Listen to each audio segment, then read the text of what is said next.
ಆಕಾಶವಾಣಿ ಭದ್ರಾವತಿ. ಶೃಂಗೇರಿ ಶಾರದಾಂಬೆಯೇ ತಾಯೇ, ವಿದ್ಯೆಯ ನೀಡಮ್ಮ ತಾಯೇ. ಶೃಂಗೇರಿ ಶಾರದಾಂಬೆಯೇ ತಾಯೇ. ನವರಾತ್ರಿ ಸಂದರ್ಭದಲ್ಲಿ ನವದೇವಿ ದರ್ಶನ ವಿಶೇಷ ಕಾರ್ಯಕ್ರಮ ಸರಣಿ. ರಚನೆ ಹಾಗೂ ಪ್ರಸ್ತುತಿ ಅಜ್ಜಂಪುರ ಶ್ರುತಿ. ನಮಸ್ಕಾರ. ನವರಾತ್ರಿ ಉತ್ಸವದ ಈ ವಿಶೇಷ ಕಾರ್ಯಕ್ರಮದಲ್ಲಿ ಇಂದು ಶೃಂಗೇರಿಯ ಶಾರದಾದೇವಿಯ ಕುರಿತು ತಿಳಿಯೋಣ. ನಮಸ್ತೆ ನಮಸ್ತೆ ಶೃಂಗೇರಿ ಶಾರದೆ, ನಮಸ್ತೆ ಕೃಪಾ ಮಾತೆ ಬಂಗಾರ ವರದೆ. ನಮಸ್ತೆ ನಮಸ್ತೆ ಶೃಂಗೇರಿ ಶಾರದೆ, ನಮಸ್ತೆ ಕೃಪಾ ಮಾತೆ ಬಂಗಾರ ವರದೆ. ನಮಸ್ತೆ ಮಂದಾರ ಭೂಷಿತೆ ಶಾರದೆ. ನಮಸ್ತೆ ಶಾರದಾದೇವಿ ಕಾಶ್ಮೀರ ಪುರವಾಸಿನಿ. ತ್ವಮಹಂ ಪ್ರಾರ್ಥಯೇ ನಿತ್ಯಂ ವಿದ್ಯಾದಾನಂ ಚ ದಹಿ ಮೇ. ತ್ವಮಹಂ ಪ್ರಾರ್ಥಯೇ ನಿತ್ಯಂ ವಿದ್ಯಾದಾನಂ ಚ ದಹಿ ಮೇ. ಶೃಂಗೇರಿ ಇದು ತುಂಗಾ ತೀರವಾಸಿನಿ, ಶೃಂಗಪುರವಾಸಿನಿ ಶ್ರೀ ಶಾರದಾದೇವಿ ನೆಲೆಸಿರುವ ಪುಣ್ಯಕ್ಷೇತ್ರವಾಗಿದೆ. ತುಂಗೆಯ ದಡದಲ್ಲಿ, ಮಲೆನಾಡ ಮಡಿಲಲ್ಲಿ, ಸಹ್ಯಾದ್ರಿಯ ತಪ್ಪಲಿನಲ್ಲಿ ಸುಂದರ ಪ್ರಕೃತಿಯ ನಡುವೆ ಮೈತೆಳೆದು ನಿಂತಿರುವ ಶೃಂಗೇರಿ ಚಿಕ್ಕಮಗಳೂರು ಜಿಲ್ಲೆಯ ಹಲವಾರು ಧಾರ್ಮಿಕ ಕ್ಷೇತ್ರಗಳಲ್ಲಿ ಒಂದಾಗಿದೆ. ಶೃಂಗೇರಿಯಲ್ಲಿರುವ ಶ್ರೀ ಶಾರದಾ ಪೀಠಕ್ಕೆ ಸುಮಾರು 1500 ವರ್ಷಗಳ ಹಿಂದಿನ ಇತಿಹಾಸವಿದೆ. ಹಾಗೆ ಈ ಶೃಂಗೇರಿಗೆ 8ನೇ ಶತಮಾನದ ಮಹಾನ್ ಯೋಗಿ ಸಾಧಕ ಶ್ರೀ ಶಂಕರಾಚಾರ್ಯರು ಮತ್ತು ಕಾಶ್ಮೀರ ಪುರವಾಸಿನಿ ಶ್ರೀ ಶಾರದೆಯೊಡನೆ ಅವಿನಾಭಾವ ಸಂಬಂಧದ ಬೆಸುಗೆ ಇದೆ. ಶೃಂಗೇರಿಯ ಪರಂಪರೆ ರಾಮಾಯಣದ ಕಾಲಕ್ಕೂ ಹಿಂದೆ ಸರಿಯುತ್ತದೆ. ಪುರಾಣ ಕಾಲದ ಕಶ್ಯಪ ಮುನಿಗಳ ಮಗ ವಿಭಾಂಡಕ ಮಹರ್ಷಿಗಳ ಆರಾಧ್ಯ ದೈವ ಶೃಂಗೇರಿಯ ಮಲಹಾನಿಕರೇಶ್ವರ. ವಿಭಾಂಡಕರ ತಪೋತಾಣವೂ ಕೂಡ ಈ ಕ್ಷೇತ್ರವೇ. ಅವರು ಈ ಲಿಂಗ ಸ್ವರೂಪದಲ್ಲಿಯೇ ಐಕ್ಯರಾದರೆಂಬ ಪ್ರತೀತಿಯೂ ಇದೆ. ಇವರ ಮಗ ಋಷ್ಯಶೃಂಗ ಹುಟ್ಟಿದ್ದು ಶೃಂಗೇರಿಯಲ್ಲಿಯೇ. ಇವರ ಹೆಸರಿನಿಂದಲೇ ಶೃಂಗಗಿರಿ ಶೃಂಗೇರಿಯಾಗಿ ಪ್ರಸಿದ್ಧವಾಯಿತೆಂಬ ನಂಬಿಕೆ ಕೂಡ ಇದೆ. ಋಷ್ಯಶೃಂಗರು ಕಾಲಿಟ್ಟ ಕಡೆ ಕ್ಷಾಮ ಸುಳಿಯುತ್ತಿರಲಿಲ್ಲವಂತೆ. ಅಂತಹ ಮಹಾ ತಪಸ್ವಿ ಈ ಋಷ್ಯಶೃಂಗ. ಅದಕ್ಕೆ ಅವರು ಮನವಿಟ್ಟು ಹರಿಸಿದ ಶೃಂಗೇರಿ ಪರಿಸರವೆಲ್ಲವೂ ಹಸಿರೆಸಿರಾಗಿದೆ. ಜೊತೆಗೆ ಈ ಕ್ಷೇತ್ರಕ್ಕೆ ಪಶ್ಚಿಮ ಘಟ್ಟಗಳು ಕೂಡ ಮನಸಾ ತಮ್ಮ ಕೊಡುಗೆಯನ್ನ ನೀಡಿವೆ. ಸುತ್ತಮುತ್ತಲೂ ಎತ್ತರೆತ್ತರದ ಬೆಟ್ಟ ಕೋಡುಗಳಿಂದ ಆವೃತವಾದ ಗಿರಿಶೃಂಗಗಳಿವೆ. ಶೃಂಗೇರಿಯ ಬಗ್ಗೆ, ಶೃಂಗೇರಿ ಶಾರದಾಂಬೆಯ ಬಗ್ಗೆ ಮತ್ತಷ್ಟು ತಿಳಿಯೋಣ ಈ ಭಕ್ತಿಗೀತೆಯ ನಂತರ. ಶೃಂಗೇರಿ ತುಂಗಾ ನದಿಯ ತೀರಾದಲ್ಲಿರುವ ಶಾರದೆ ಊರು ಶೃಂಗೇರಿ. ತುಂಗಾ ನದಿಯ ತೀರಾದಲ್ಲಿರುವ ಶಾರದೆ ಊರು ಶೃಂಗೇರಿ. ಯೋಗಿಗಳ ಜ್ಞಾನಿಗಳ ಮಹಾತ್ಮರ ತವರೂರು ಶೃಂಗೇರಿ. ಯೋಗಿಗಳ ಜ್ಞಾನಿಗಳ ಮಹಾತ್ಮರ ತವರೂರು ಶೃಂಗೇರಿ. ಭಾವುಕರ ಭಕ್ತಿಯ ಜಲದಲ್ಲಿ ತೇಲಿಸುವ ಸುಂದರ ಊರು. ನೇಮಿಗಳ ಧ್ಯಾನದ ಗುಡಿಯಲಿ ನಿಲ್ಲಿಸುವ ಮಂಗಳ ಊರು. ಶಂಕರರು ತನ್ಮಯಗೊಂಡು ಶಾರದೆಯನ್ನು ಪ್ರತಿಷ್ಠಾಪಿಸಿದ ಊರು. ಶಂಕರರು ತನ್ಮಯಗೊಂಡು ಶಾರದೆಯನ್ನು ಪ್ರತಿಷ್ಠಾಪಿಸಿದ ಊರು. ಚೆಲುವಿನ ಸೊಬಗಿನ ಐಸಿರಿಯನ್ನು ತೋರುವ ಊರು ಶೃಂಗೇರಿ. ತುಂಗಾ ನದಿಯ ತೀರಾದಲ್ಲಿರುವ ಶಾರದೆ ಊರು ಶೃಂಗೇರಿ.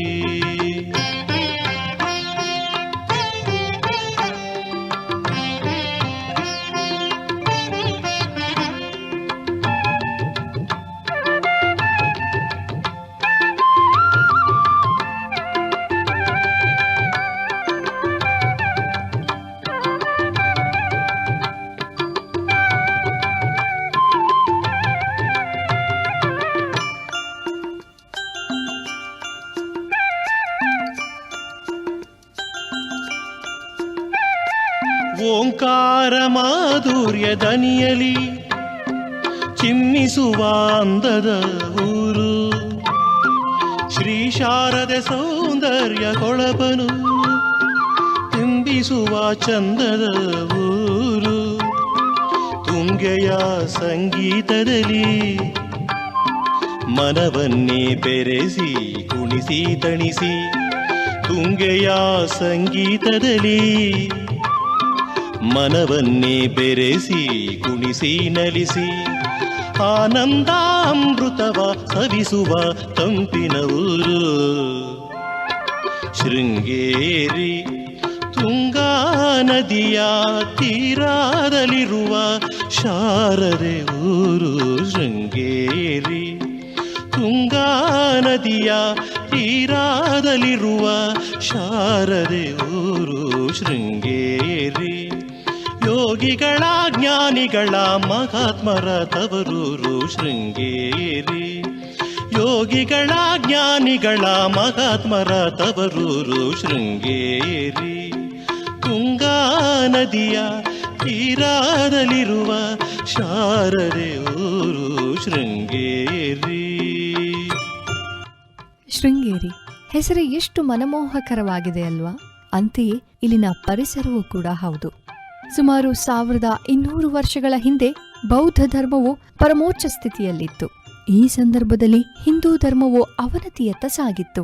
ಇಂತಹ ಕ್ಲಿಷ್ಟ ಸಂದರ್ಭದಲ್ಲಿ ಸನಾತನ ಹಿಂದೂ ಧರ್ಮವನ್ನು ಪ್ರಪಂಚದಾದ್ಯಂತ ಸಾರಿ ಜಗತ್ತಿನಲ್ಲಿಯೇ ಹಿಂದೂ ಧರ್ಮ ಪ್ರಾಮುಖ್ಯತೆಯನ್ನು ಪಡೆಯಲು ಶ್ರೀ ಆದಿಶಂಕರಾಚಾರ್ಯರು ಕಾರಣರಾದರು. ಸನಾತನ ಹಿಂದೂ ಧರ್ಮವನ್ನು ಜಗತ್ತಿಗೆ ಸಾರಿ ಹೇಳಿದ ಆಚಾರ್ಯತ್ರಯರಲ್ಲಿ ಶಂಕರಾಚಾರ್ಯರೇ ಮೊದಲಿಗರು. ಶಂಕರಾಚಾರ್ಯರು ಅದ್ವೈತ ಸಿದ್ಧಾಂತ ಪ್ರತಿಪಾದಿಸುತ್ತಾ ಭಾರತದಾದ್ಯಂತ ಸಂಚರಿಸುತ್ತಿದ್ದಾಗ ಕಾಶ್ಮೀರಕ್ಕೆ ಬಂದು ತಲುಪುತ್ತಾರೆ. ಕಾಶ್ಮೀರದ ಶಾರದಾ ಸರ್ವಜ್ಞ ಪೀಠವು ಹಿಂದೂ ವೇದಾಧ್ಯಯನಕ್ಕೆ ಪ್ರಮುಖ ಕೇಂದ್ರವಾಗಿತ್ತು. ವೇದಾಧ್ಯಯನ ಮಾಡಲು ಅನೇಕ ಜನರು ಮೂಲೆ ಮೂಲೆಯಿಂದ ಆಗಮಿಸುತ್ತಿದ್ದರು. ಈ ಪೀಠದಿಂದ ಪ್ರೇರಣೆಗೊಂಡು ಶಂಕರಾಚಾರ್ಯರು ಭಾರತದ ಉದ್ದಗಲಕ್ಕೂ ಇಂತಹ ಪೀಠಗಳನ್ನು ಸ್ಥಾಪಿಸಿ ಹಿಂದೂ ಧರ್ಮದ ಮಹತ್ವ ತಿಳಿಸಲು ಇಚ್ಛಿಸಿದರು. ಈ ನಿಟ್ಟಿನಲ್ಲಿ ಶ್ರೀ ಶಂಕರಾಚಾರ್ಯರು ಭಾರತದ ಉದ್ದಗಲಕ್ಕೂ ಸಂಚರಿಸಿ 4 ಅದ್ವೈತ ಪೀಠಗಳನ್ನು ಸ್ಥಾಪಿಸಿದರು. ಶಂಕರಾಚಾರ್ಯರು ಸ್ಥಾಪಿಸಿರುವ 4 ಮಠಗಳೆಂದರೆ, ದೇಶದ ಪೂರ್ವಕ್ಕೆ ಒರಿಸ್ಸಾದಲ್ಲಿ ಋಗ್ವೇದವನ್ನು ಪಾಲಿಸುವ ಗೋವರ್ಧನ ಮಠ, ಪಶ್ಚಿಮದಲ್ಲಿ ಗುಜರಾತ್ನಲ್ಲಿ ಸಾಮವೇದವನ್ನು ಪಾಲಿಸುವ ಕಾಳಿಕಾ ಮಠ, ಉತ್ತರದಲ್ಲಿ ಉತ್ತರ ಪ್ರದೇಶದಲ್ಲಿ ಅಥರ್ವರ್ಣವನ್ನು ಪಾಲಿಸುವ ಜ್ಯೋತಿರ್ಮಠ ಹಾಗೂ ದಕ್ಷಿಣದಲ್ಲಿ ಯಜುರ್ವೇದವನ್ನು ಪಾಲಿಸುವ ಶ್ರೀ ಶಾರದಾ ಮಠ. ಈ ಮಠಗಳನ್ನು ಪೂರ್ವಂ ನ್ಯಾಯ, ಪಶ್ಚಿಮಂ ನ್ಯಾಯ, ಉತ್ತರಂ ನ್ಯಾಯ ಹಾಗೂ ದಕ್ಷಿಣಂ ನ್ಯಾಯ ಎಂದು ಕರೆಯಲಾಗುತ್ತದೆ. 4 ಆಮ್ನ್ಯಾಯ ಪೀಠಗಳಲ್ಲಿ ಶಂಕರಾಚಾರ್ಯರು ಪ್ರತಿಷ್ಠಾಪಿಸಿದ ಮೊದಲ ಆಮ್ನ್ಯಾಯ ಪೀಠವೇ ಶೃಂಗೇರಿಯ ಶ್ರೀ ಶಾರದಾ ಪೀಠ. ಈ ಪೀಠದ ಅಧಿದೇವತೆ ಶಾರದಾದೇವಿ.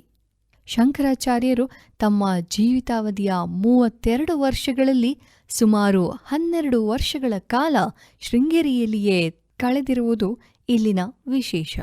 ಶೃಂಗೇರಿಯಲ್ಲಿನ ಶ್ರೀ ಶಾರದಾದೇವಿಯ ಶ್ರೀಗಂಧದ ಮೂಲ ವಿಗ್ರಹವನ್ನು ಕಾಶ್ಮೀರದಿಂದಲೇ ತಂದು ಪ್ರತಿಷ್ಠಾಪಿಸಿದರೆಂದು ಹೇಳಲಾಗುತ್ತದೆ. ಶೃಂಗೇರಿ ಶಾರದಾ ಪೀಠದ ಸ್ಥಾಪನೆಗೆ ಪ್ರೇರಣೆ ನೀಡಿದ ಕಾಶ್ಮೀರದ ಶಾರದಾ ಪೀಠವು ಪ್ರಸ್ತುತ ಪಾಕಿಸ್ತಾನ ಆಕ್ರಮಿತ ಕಾಶ್ಮೀರ ಪ್ರದೇಶದಲ್ಲಿದ್ದು ಶಿಥಿಲಾವಸ್ಥೆಗೆ ಜಾರಿರುವುದು ನಿಜಕ್ಕೂ ಬೇಸರದ ಸಂಗತಿ. ಆದಿ ಶಂಕರಾಚಾರ್ಯರು ಇಲ್ಲಿ ಶಾರದಾ ಪೀಠವನ್ನು ಸ್ಥಾಪಿಸುವ ಮೊದಲೇ ಶೃಂಗೇರಿಯು ರಾಮಾಯಣ ಕಾಲದಿಂದಲೂ ಋಷಿವರ್ಯರ ತಪೋಭೂಮಿಯಾಗಿತ್ತು. ವಿಭಾಂಡಕ ಮಹಾಮುನಿಯ ಪುತ್ರರಾದ ಹಾಗೂ ದಶರಥ ಮಹಾರಾಜರಿಂದ ಮೇಷಯಾಗ ಮಾಡಿದ ಋಷ್ಯಶೃಂಗರು ತಪಸ್ಸನ್ನಾಚರಿಸಿದ ಪುಣ್ಯಕ್ಷೇತ್ರವೇ ಈ ಶೃಂಗೇರಿ. ಈ ಮಹಾಮುನಿಯು ಶೃಂಗ ಅಂದರೆ ಕೊಂಬನ್ನು ಹೊಂದಿದ್ದರಿಂದ ಶೃಂಗಗಿರಿ ಎಂಬ ಹೆಸರು ಬಂದಿತು. ಋಷ್ಯಶೃಂಗರು ತಪಸ್ಸನ್ನಾಚರಿಸಿದ ಸ್ಥಳವೇ ಶೃಂಗೇರಿಯಿಂದ 6 ಕಿಲೋಮೀಟರ್ ದೂರದಲ್ಲಿರುವ ಕಿಗ್ಗ. ಇನ್ನೊಂದು ಸಿದ್ಧಾಂತದ ಪ್ರಕಾರ ಇಲ್ಲಿನ ಗಿರಿಗಳು ಹಸುವಿನ ಕೋಡಿನಂತೆ ಕಾಣುವ ಕಾರಣ ಈ ಸ್ಥಳಕ್ಕೆ ಶೃಂಗಗಿರಿ ಎಂಬ ಹೆಸರು ಬಂದು ಮುಂದೆ ಶೃಂಗೇರಿ ಎಂದಾಯಿತು ಎನ್ನುವ ಇತಿಹಾಸವಿದೆ.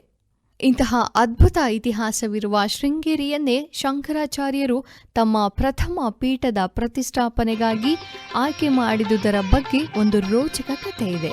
ತಿಳಿಯೋಣ ಈ ಭಕ್ತಿಗೀತೆಯ ನಂತರ. ಶಂಕರನಾ ತೇಜ ಪಡೆದ ಶಂಕರಾಚಾರ್ಯರ ಸಂಸ್ಥಾನ ಶೃಂಗೇರಿಯ ಶಾರದೆ ಶರಣು ಶಂಕರನಾ ತೇಜ ಪಡೆದ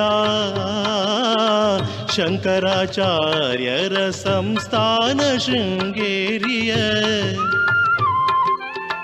ಶಾರದೆ ಶರಣು ಜೈ ಜೈ ಶಾರದಾಂಬೆ ದೇವಿ ಜೈ ಜೈ ಶೃಂಗೇರಿ ದೇವಿ ಜೈ ಜೈ ಶಾರದಾಂಬೆ ದೇವಿ ಜೈ ಜೈ ಶೃಂಗೇರಿ ದೇವಿ ಜೈ ಜೈ ಶಾರದಾಂಬೆ ದೇವಿ ಜೈ ಜೈ ಶೃಂಗೇರಿ ದೇವಿ ಜೈ ಜೈ ಶಾರದಾಂಬೆ ದೇವಿ ಜೈ ಜೈ ಶೃಂಗೇರಿ ದೇವಿ.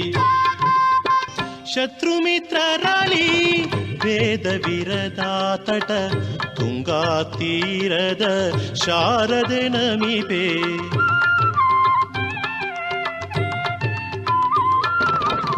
ಶತ್ರುಮಿತ್ರರಲ್ಲಿ ಭೇದ ವಿರದ ತಟ ತುಂಗಾ ತೀರದ ಶಾರದೆ ನಮಿಪೆ ಶೃಂಗಾರಮಯಗಿರಿ ಶೃಂಗೇರಿಯ ಬಂಗಾರ ವರ್ಣೆವೋ ಮಾತೆ ನಮಿಪೆ ಶೃಂಗಾರಮಯಗಿರಿ ಶೃಂಗೇರಿಯ ಬಂಗಾರ ವರ್ಣೆವೋ ಮಾತೆ ನಮಿಪೆ ಶಂಕರನಾ ತೇಜ ಪಡೆದ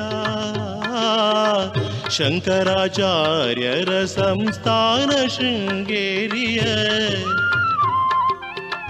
ಶಾರದೆ ಶರಣು ಜೈ ಜೈ ಶಾರದಾಂಬೆ ದೇವಿ ಜೈ ಜೈ ಶೃಂಗೇರಿ ದೇವಿ ಜೈ ಜೈ ಶಾರದಾಂಬೆ ದೇವಿ ಜೈ ಜೈ ಶೃಂಗೇರಿ ದೇವಿ ಜೈ ಜೈ ಶಾರದಾಂಬೆ ದೇವಿ ಜೈ ಜೈ ಶೃಂಗೇರಿ ದೇವಿ ಜೈ ಜೈ ಶಾರದಾಂಬೆ ದೇವಿ ಜೈ ಜೈ ಶೃಂಗೇರಿ ದೇವಿ. ಶ್ರೀ ಶಂಕರಾಚಾರ್ಯರು ತಮ್ಮ ಋಷ್ಯವೃಂದದೊಂದಿಗೆ ಮಠದ ಸ್ಥಾಪನೆಗೆ ಯೋಗ್ಯವಾದ ಸ್ಥಳವನ್ನು ಹುಡುಕುತ್ತಾ ವಿಂಧ್ಯ ಪರ್ವತ ದಾಟಿ ದಕ್ಷಿಣಕ್ಕೆ ಬರುವಾಗ ತುಂಗಾ ತೀರದಲ್ಲಿ ಮಧ್ಯಾಹ್ನದ ಉರಿ ಬಿಸಿಲಿನಲ್ಲಿ ಸರ್ಪವೊಂದು ಪ್ರಸವ ಬೇನೆಯಲ್ಲಿ ಬಳಲುತ್ತಿದ್ದ ಕಪ್ಪೆಯೊಂದಕ್ಕೆ ತನ್ನ ಎಡೆಯನ್ನು ಬಿಚ್ಚಿ ನೆರಳನ್ನು ನೀಡುತ್ತಿರುವುದನ್ನು ಕಂಡರಂತೆ. ಬದ್ಧ ವೈರಿಗಳು ಮಿತ್ರರಾಗುವ ಈ ಸ್ಥಳದಲ್ಲಿ ಅಪೂರ್ವ ಶಕ್ತಿ ಇದೆ ಎಂದು ಗುರುತಿಸಿ ಈ ಸ್ಥಳವೇ ಧರ್ಮಪೀಠದ ಸ್ಥಾಪನೆಗೆ ಯೋಗ್ಯವಾಗಿದೆ ಎಂದು ಅವರು ಸೂಚಿಸಿದರು. ಶಂಕರಾಚಾರ್ಯರು ತಮ್ಮ ಧರ್ಮಪೀಠದ ಅಧಿದೇವತೆಯಾಗಿ ಸ್ವತಃ ವಿದ್ಯಾದೇವಿ ಸರಸ್ವತಿಯನ್ನೇ ಶಾರದಾದೇವಿಯ ರೂಪದಲ್ಲಿ ಕರೆತಂದು ಶೃಂಗೇರಿಯಲ್ಲಿ ನೆಲೆಸುವಂತೆ ಮಾಡಿದರು ಎನ್ನುವ ರೋಚಕ ಕಥೆಯಿದೆ.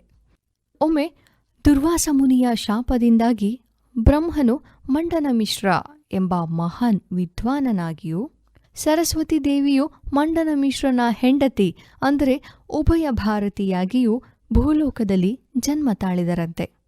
ಆಧ್ಯಾತ್ಮಿಕ ವಾದವಿವಾದದಲ್ಲಿ ಮಂಡನ ಮಿಶ್ರನನ್ನು ಸೋಲಿಸಿದ ಇತಿಹಾಸವೇ ಇಲ್ಲ ಎಂಬ ಸುದ್ದಿ ತಿಳಿದ ಶಂಕರಾಚಾರ್ಯರು ತಾವು ವಾದವಿವಾದಕ್ಕೆ ಸಿದ್ಧರಾಗುತ್ತಾರಂತೆ. ಸೋತವರು ಗೆದ್ದವರ ಶಿಷ್ಯರಾಗಬೇಕೆಂಬ ಷರತ್ತಿನ ಮೇರೆಗೆ ಅನೇಕ ದಿನಗಳವರೆಗೆ ಇವರುಗಳ ನಡುವೆ ವಾದ ವಿವಾದಗಳು ನಡೆದು ಕೊನೆಗೆ ಮಂಡನ ಮಿಶ್ರರು ಸೋಲುತ್ತಾರೆ. ಷರತ್ತಿನ ಪ್ರಕಾರ ಮಂಡನ ಮಿಶ್ರರು ಶಂಕರಾಚಾರ್ಯರ ಶಿಷ್ಯರಾಗಬೇಕಾಗುತ್ತದೆ. ತನ್ನ ಗಂಡನು ಸೋತ ಕೂಡಲೇ ಶಾಪಮುಕ್ತಳಾದ ಉಭಯ ಭಾರತಿಯು ಶಂಕರಾಚಾರ್ಯರಿಗೆ ನಮಸ್ಕರಿಸಿ ಆಕಾಶಕ್ಕೆ ಅಂದರೆ ಸತ್ಯಲೋಕಕ್ಕೆ ಹೊರಡಲು ಸಜ್ಜಾಗುತ್ತಾಳೆ. ಉಭಯ ಭಾರತೀಯೇ ಸರಸ್ವತಿ ದೇವಿ ಎಂದು ತಿಳಿದ ಶಂಕರಾಚಾರ್ಯರು ಆಕೆಗೆ ತನ್ನ ಜೊತೆ ಶೃಂಗೇರಿಗೆ ಬಂದು ನೆಲೆಸಬೇಕೆಂದು ಮನವೊಲಿಸಿ ಕೇಳಿಕೊಳ್ಳುತ್ತಾರೆ. ಆಗ ಉಭಯ ಭಾರತಿಯು ತಾನು ಕೇಳುವ ಎಲ್ಲ ಪ್ರಶ್ನೆಗಳಿಗೆ ಶಂಕರಾಚಾರ್ಯರು ಉತ್ತರಿಸಿದರೆ ಶೃಂಗೇರಿಗೆ ಬರುತ್ತೇನೆಂದು ಹೇಳುತ್ತಾರೆ. ಇದಕ್ಕೆ ಒಪ್ಪಿದ ಶಂಕರಾಚಾರ್ಯರು ಆಕೆ ಕೇಳುವ ಎಲ್ಲ ಪ್ರಶ್ನೆಗಳಿಗೆ ಉತ್ತರಿಸಿ ಆಕೆಯನ್ನು ಸಂತೋಷಪಡಿಸಿ ಶೃಂಗೇರಿಗೆ ಕರೆತಂದು ಇಲ್ಲಿನ ಪೀಠದಲ್ಲಿ ನೆಲೆ ನಿಲ್ಲುವಂತೆ ಮಾಡುತ್ತಾರೆ. ಶೃಂಗೇರಿ ಶಾರದಾ ಬಗ್ಗೆ ಮತ್ತಷ್ಟು ತಿಳಿಯೋಣ ಈ ಭಕ್ತಿಗೀತೆಯ ನಂತರ.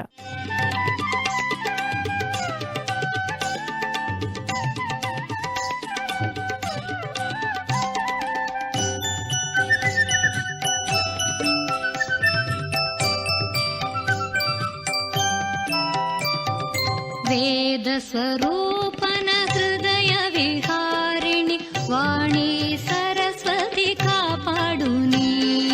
ವೇದ ಸ್ವರೂಪನ ಹೃದಯ ವಿಹಾರಿಣಿ ವಾಣಿ ಸರಸ್ವತಿ ಕಾಪಾಡು ನೀ.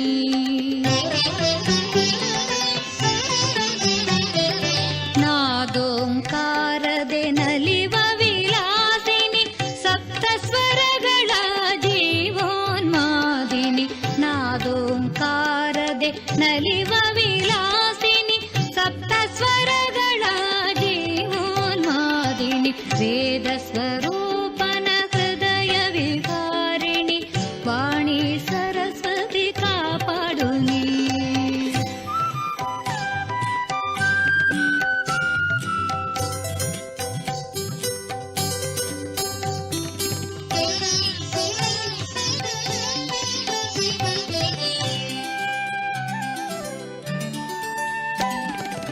ಅಕ್ಷರಗಳಲ್ಲಿ ನಿಯವಿರ್ಭೂತಳು ಕಾವ್ಯಗಳಲ್ಲಿ ನೀ ಕಲಹಂಸಿನಿ.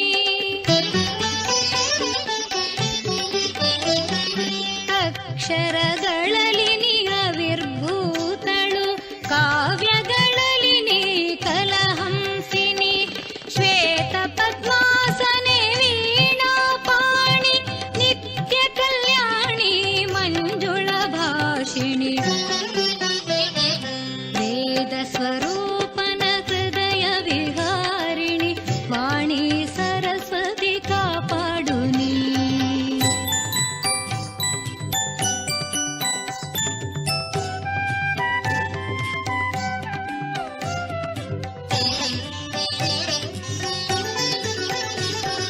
ಸಂಗೀತ ಸಾಹಿತ್ಯ ನಿನ್ನಯ ಕಣ್ಣಾಯ್ತು ಉಪನಿಷತ್ತುಗಳೇ ನಿನ್ನಯ ಉಸಿರಾಯ್ತು. ಸಂಗೀತ ಸಾಹಿತ್ಯ ನಿನ್ನಯ ಕಣ್ಣಾಯ್ತು ಉಪನಿಷತ್ತುಗಳೇ ನಿನ್ನಯ ಉಸಿರಾಯ್ತು.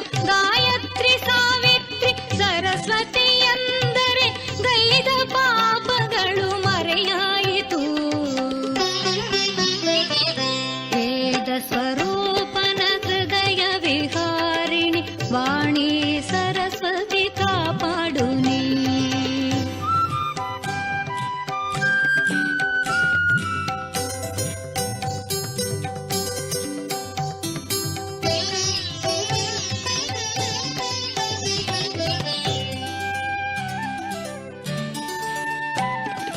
ನವರತ್ನಗಳ ಮಣಿಮಂಟಪದೆ ನವ ಸುಮನಲಿಯುವ ಉದ್ಯಾನದೆ.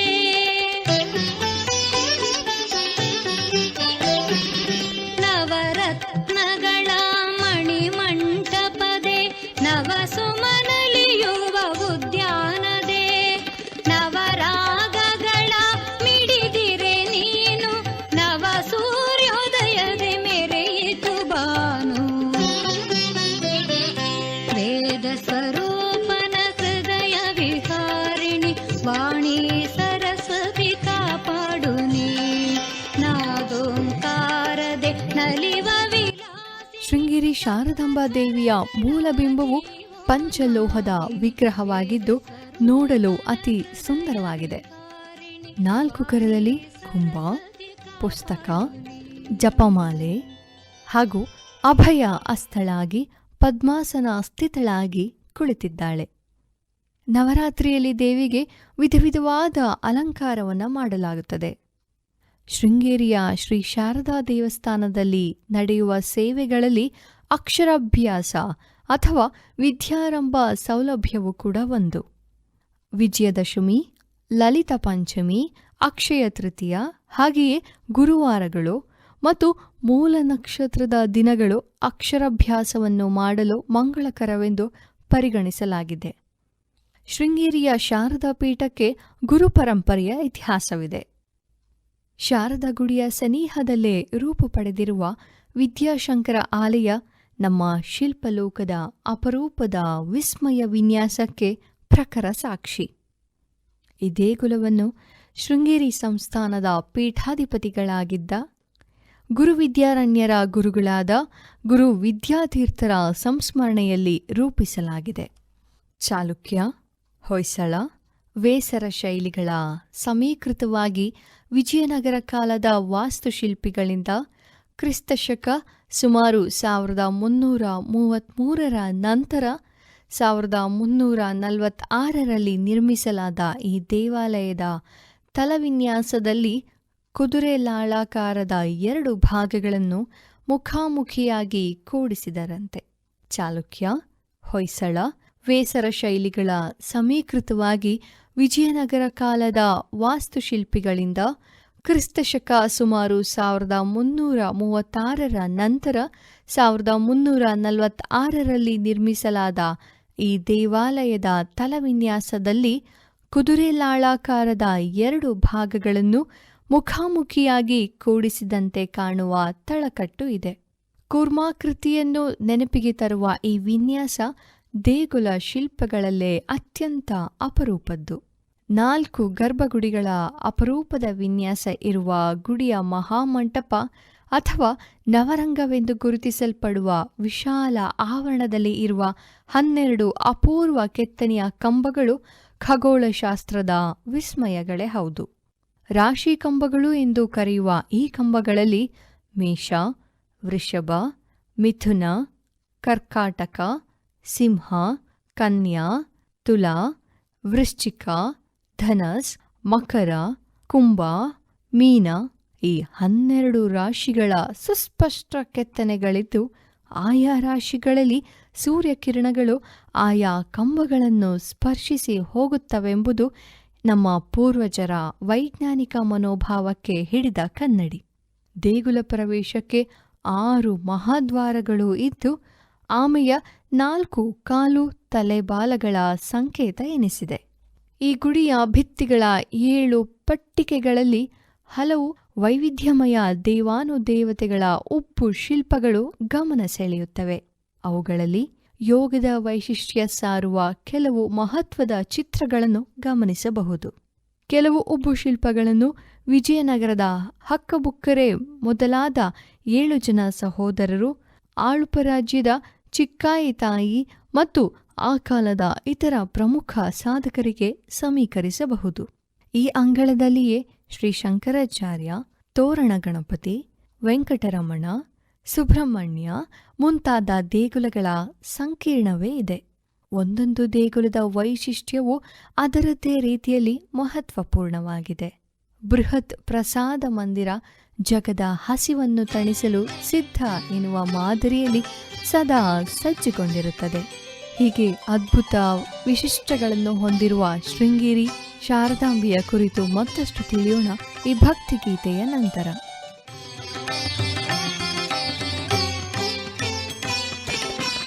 ನಿಂತಳು ಶಾರದೆ ಶೃಂಗೇರಿಯಲೇ, ನಿಂತಳು ಶಾರದೆ ಶೃಂಗೇರಿಯಲೇ, ಜ್ಞಾನದ ಜ್ಯೋತಿಯ ಬೆಳಗುತ್ತಲೇ, ಸುಜ್ಞಾನದ ಜ್ಯೋತಿಯ ಬೆಳಗುತ್ತಲೇ.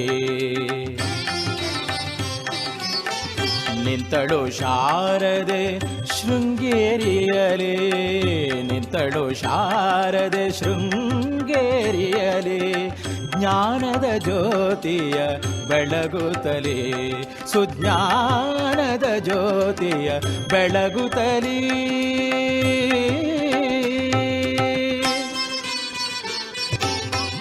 ಬ್ರಹ್ಮನ ರಾಣಿ ಹಂಸವಾಹಿನಿ, ವೀಣಾಪಾಣಿ ವೇದರೂಪಿಣಿ,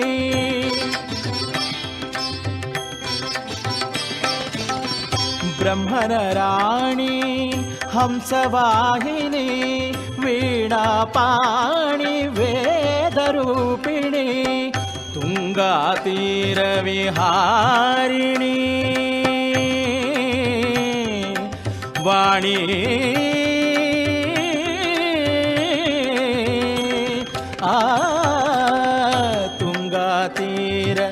ವಿಹಾರಿಣಿ ವಾಣಿ ತುಂಗಾತೀರ ವಿಹಾರಿಣಿ ವಾಣಿ ಸುರನರ ವರದಾಯಿನಿ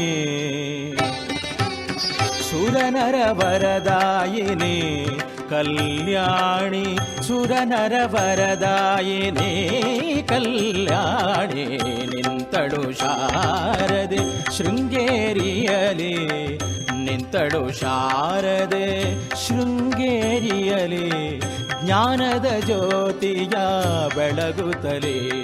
ತಾಯಿ ತುಂಗೆಯನ್ನು ದಾಟಿ ಮತ್ತೊಂದು ತೀರ ನರಸಿಂಹವನಕ್ಕೆ ನಡೆದು ಸೇರಲು ಕಬ್ಬಿಣದ ತೂಗು ಸೇತುವೆಯ ಸಹಕಾರವಿದೆ. ಇದು ಶೃಂಗೇರಿ ಶ್ರೀಮಠದ ಪರಂಪರೆಯ ಶ್ರೀ ಗುರುಗಳ ನಿವಾಸ ಕ್ಷೇತ್ರವಾಗಿ ಅದ್ವೈತ ಸಿದ್ಧಿಯ ಮಾರ್ಗದರ್ಶಕ ಕೇಂದ್ರವಾಗಿದೆ. ವೇದಾಧ್ಯಯನ ಶಾಲೆ, ಸಂಸ್ಕೃತ ಪಾಠಶಾಲೆ, ಗೋಶಾಲೆ ಮುಂತಾದ ಸಹಾಯಕ ಕೇಂದ್ರಗಳಿವೆ. ಆದಿ ಶಂಕರಾಚಾರ್ಯರ ನೇರ ಶಿಷ್ಯರಾದ ಶ್ರೀ ಸುರೇಶ್ವರಾಚಾರ್ಯರಿಂದ ಮೊದಲಾಗಿ ಇಲ್ಲಿಯವರೆಗೂ ವೈವಿಧ್ಯಮಯ ಶಕ್ತಿ ಸ್ವರೂಪಗಳ ಯತಿವರೇಣ್ಯರು ಪೀಠಾಧಿಪತಿಗಳಾಗಿ ಶೃಂಗೇರಿ ಶ್ರೀ ಕ್ಷೇತ್ರವನ್ನು ಮುನ್ನಡೆಸಿಕೊಂಡು ಬಂದಿದ್ದಾರೆ. ಇಂದಿನ ಜಗದ್ಗುರು ಶ್ರೀ ಭಾರತೀ ತೀರ್ಥಗುರುಗಳು ಈ ಪವಿತ್ರ ಪರಂಪರೆಯ 36ನೇ ಅಪೂರ್ವ ಪೀಠಾಧಿಪತಿಗಳಾಗಿ ಪೀಠವನ್ನು ಮುನ್ನಡೆಸುತ್ತಿದ್ದಾರೆ. ವಿದ್ಯಾಶಂಕರ ದೇಗುಲದ ಒಳಗೆ ಇರುವ ಕ್ರಿಸ್ತಶಕ 1346ರ ಶಾಸನದಲ್ಲಿ ಗುರು ವಿದ್ಯಾತೀರ್ಥರನ್ನು ವೇದವ್ಯಾಸ ಚತುರ್ಮುಖ ಬ್ರಹ್ಮಗುರುವೇ ನಮಃ ಎಂದು ಸ್ತುತಿಸಿರುವಲ್ಲಿ ಶೃಂಗೇರಿಯ ಶೈಕ್ಷಣಿಕ ಮೌಲ್ಯ ಮತ್ತೊಮ್ಮೆ ವಿದಿತವಾಗುತ್ತದೆ. ಜೊತೆಗೆ ಶೃಂಗೇರಿಯ ಪೀಠಾಧಿಪತಿಗಳಾದ ವಿದ್ಯಾರಣ್ಯ ಗುರುಗಳನ್ನು ವಿಜಯನಗರ ಸಾಮ್ರಾಜ್ಯದ ಸಂಸ್ಥಾಪನಾಚಾರ್ಯ ಎಂದು ಗುರುತಿಸುವುದಕ್ಕೆ ಪ್ರಮುಖ ಸಾಕ್ಷಿಯೂ ಆಗಿದೆ. ವಿಜಯನಗರ ಸಾಮ್ರಾಜ್ಯದ ಅರಸರು, ಕೆಳದಿಯ ರಾಜರು, ಮೈಸೂರಿನ ಒಡೆಯರು, ವಿಶೇಷವಾಗಿ ಮುಮ್ಮಡಿ ಕೃಷ್ಣರಾಜ ಒಡೆಯರು ದಾನ ಕೊಟ್ಟಿರುವುದು ಅನೇಕ ಶಾಸನಗಳಲ್ಲಿ ಉಲ್ಲೇಖವಾಗಿದೆ. ಇಲ್ಲಿನ ಮತ್ತೊಂದು ವಿಶೇಷತೆ ಎಂದರೆ ದೇವಾಲಯದ ಸಮೀಪದಲ್ಲಿ ಹರಿಯುವ ತುಂಗಾ ನದಿ. ಈ ತುಂಗಾ ನದಿ ಅಲ್ಲಿಗೆ ಬಂದ ಭಕ್ತರ ಮನಸ್ಸನ್ನು ತಣಿಸುತ್ತದೆ. ಅದರಲ್ಲೂ ಅಲ್ಲಿನ ಕಪ್ಪು ಬಣ್ಣದ ಮೀನುಗಳು ಸದಾಕಾಲ ಬಂದ ಭಕ್ತಾದಿಗಳಿಗೆ ಧನಾತ್ಮಕತೆಯನ್ನು ತುಂಬಿ ಸಂತೋಷ, ನೆಮ್ಮದಿಯನ್ನು ತಂದುಕೊಡುತ್ತದೆ. ಈ ಸುಂದರ ಪ್ರಕೃತಿಯ ನಡುವೆ ಇರುವ ಶೃಂಗೇರಿಯ ಶಾರದಾಂಬೆಯ ದರ್ಶನವನ್ನು ನಾವೆಲ್ಲರೂ ಮಾಡಲೇಬೇಕು. ಅಲ್ಲಿನ ಪ್ರಕೃತಿ, ಅಲ್ಲಿನ ವಾಸ್ತುಶಿಲ್ಪ, ತುಂಗಾ ನದಿ ತೀರದಲ್ಲಿ ಇರುವಂತಹ ಕಪ್ಪೆ ಹಾಗೂ ಹಾವಿನ ವಿಶೇಷ ಸಂಬಂಧ, ಜೊತೆಗೆ ತುಂಗಾ ನದಿಯಲ್ಲಿ ಕಾಣಸಿಗುವಂತಹ ಕಪ್ಪು ಮೀನುಗಳು ಮನಸ್ಸನ್ನ ಸಂತೋಷಗೊಳಿಸುತ್ತೆ, ಮನಸ್ಸನ್ನ ಭಕ್ತಿ ಭಂಡಾರದಲ್ಲಿ ತೇಲಿಸುತ್ತೆ ಎಂದರೆ ತಪ್ಪಾಗುವುದಿಲ್ಲ. ಶೃಂಗೇರಿ ಭದ್ರಾವತಿಯಿಂದ ಸುಮಾರು 93 ಕಿಲೋಮೀಟರ್ನಷ್ಟಿದ್ದು ತನ್ನ ಪ್ರಕೃತಿಯ ಸೊಬಗಿನಿಂದ ಎಲ್ಲರನ್ನ ಕೈಬೀಸಿ ಕರೆಯುತ್ತಿರುತ್ತದೆ. ಶೃಂಗೇರಿಗೆ ಭೇಟಿ ನೀಡಿ ಶೃಂಗೇರಿ ಶಾರದಾಂಬೆಯ ಆಶೀರ್ವಾದವನ್ನು ಪಡೆಯೋಣ. ನಮಸ್ಕಾರ. ಜಯ ಜನನೀ ಶಾರ